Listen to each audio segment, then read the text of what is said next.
Iran के हथियारों का डर पूरी दुनिया के अंदर फैल गया है। न सिर्फ रशिया यूक्रेन की जंग के अंदर ईरानी हथियारों ने अपनी ताकत का लोहा मनवाया है, बल्कि इजराइल के कोने कोने में ईरान के हथियारों की गूंज जा रही है।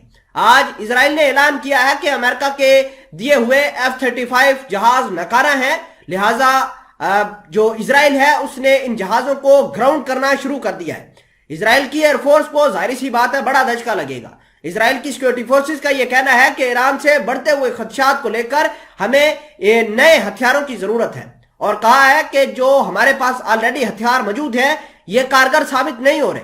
ऐसा कहना है अवीव कोहावी जो कि इजराइल की सिक्योरिटी फोर्सेस के चीफ है उनका, और साथ ही उनका यह कहना है कि अमेरिका के साथ मिलकर, अरब मुल्कों के साथ मिलकर ईरान के न्यूक्लियर वेपन्स और उनके ठिकानों के ऊपर हमला करने की वो प्लान बना रहे हैं। और अगर हमारी गवर्नमेंट हमें टास्क देती है, मिशन देती है कि ईरान के न्यूक्लियर वेपन्स, उनके ठिकानों को तबाह करना है, तो इजराइल की सिक्योरिटी फोर्सेस को नए हथियार लेने होंगे, हासिल करना होंगे, ताकि ईरान की जो ताकत है उसके मुताबिक जो है हम अपने हथियारों को प्रोक्योर कर सके। खैर, ये खबर आने के बाद इजराइल का डर, इजराइल का खौफ वाजिया हो गया है, और अमेरिका के हथियार जो कि पूरी दुनिया में मशहूर थे, वो उनकी भी जो पोल है वो दुनिया के सामने खुल गया है। खैर, इस हवाले से कुछ अहम चीजें आपको बताते हैं। छोटी सी गुजारिश है कि आप हमारा YouTube चैनल हसनात टीवी को सब्सक्राइब करके पास मौजूद घंटी के निशान को दबा दें, ताकि लेटेस्ट न्यूज आप तक बर वक्त पहुंचती रहे।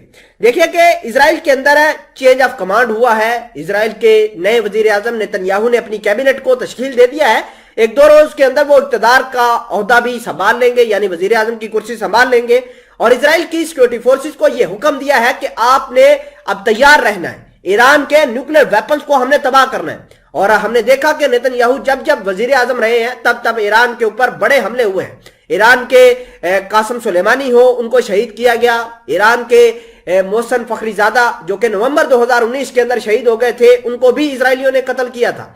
नाजरीन ग्रामी, इसके अलावा नेतन्याहू इसी तरह का कोई प्लान बना के अब इक़्तिदार संभालेंगे, और ईरान के न्यूक्लियर वेपन्स की जो गूंज है वो पूरी दुनिया में फैल गई है। इजराइल लगातार कह रहा है कि ईरान के पास सिर्फ हफ्ते हैं, चंद हफ्तों के अंदर ईरान अपने न्यूक्लियर वेपन्स बना सकता है। यही वजह है कि इजराइल की सिक्योरिटी फोर्सेस अपने नए हथियार बनाने की कोशिशें कर रही हैं, ताकि कल को अगर हम अटैक करें ईरान के ऊपर तो हमारे जो है वो मिशन कंप्लीट हो। लेकिन मुझे नहीं लगता कि ऐसा हो पाएगा, क्योंकि ईरान ने जितने तेजी से हथियार बनाए हैं वो अनप्रेसिडेंटेड हैं। इसके अलावा ईरान की जो सिक्योरिटी फोर्सेस हैं उन्होंने किस तरीके से यूरोप का एहतजाज का प्रोपेगेंडा उसको सप्रेस किया, उसको क्वेल किया।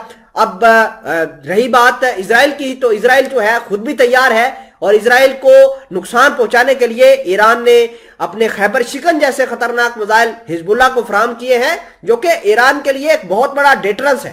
खैर, ये खबर जो है इजराइल के पोल खोलती है, और इजराइल की सिक्योरिटी फोर्सेस को काफी धचका लगा है, क्योंकि पूरी फ्लीट जो है F-35 की वो इजराइल ने ग्राउंड कर दी है, और महज इस वजह से ग्राउंड की है कि ईरान के पास इसका तोड़ मौजूद है।